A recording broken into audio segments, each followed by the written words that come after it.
Hi friends, అందరికీ నమస్కారం. ఈ రోజు కథ ఎలుక సాయం. అనగనగా ఓ అడవి. జంతువులన్నీ కలివిడిగా జీవిస్తూ ఉండేవి. కానీ ఎక్కడి నుంచో వచ్చిన ఓ పెద్ద పులి మాత్రం వీటిని బాగా ఇబ్బంది పెడుతుండేది.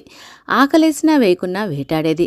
కొన్నిసార్లు వినోదం కోసం కూడా ఇతర జీవుల ప్రాణాలు తీస్తూ ఉండేది. ఎంతో హాయిగా జీవనం సాగిస్తున్న జంతువులకు పెద్ద పులి కంటి మీద కునుకు లేకుండా చేసేది. రోజూ ఇదంతా గమనిస్తున్న ఓ ఎలుక ఎలాగైనా సరే పెద్ద పులికి బుద్ధి చెప్పాలి అనుకుంది. ఓ పెద్ద పులి, నువ్వు బలమైన జంతువని, నీకు తలపొగరు. అన్ని జీవులు నిన్ను చూసి భయపడుతున్నాయని నువ్వు విర్రవీగుతున్నావు. నువ్వంటే నాకు అస్సలు భయం లేదు.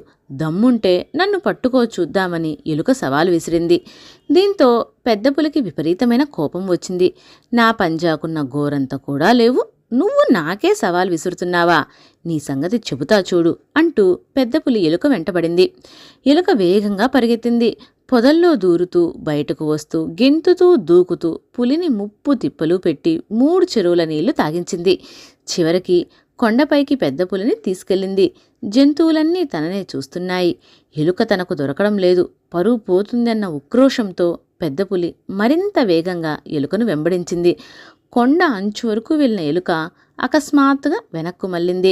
పెద్ద పులి మాత్రం లోయలో దూకి తన ప్రాణాలు కోల్పోయింది. మిగతా జంతువులన్నీ కేరింతలు కొడుతూ ఎలుకను మెచ్చుకున్నాయి. పెద్ద పులి బారి నుంచి తమను కాపాడినందుకు ఎలుకకు కృతజ్ఞతలు చెప్పాయి. ఓకే ఫ్రెండ్స్, నా కథ మీకు నచ్చినట్లయితే లైక్ చేయండి, షేర్ చేయండి, మరియు నా ఛానల్ని సబ్స్క్రైబ్ చేయండి. పక్కనే ఉన్న బెల్ ఐకాన్ క్లిక్ చేయడం మర్చిపోవద్దు. Thank you for watching.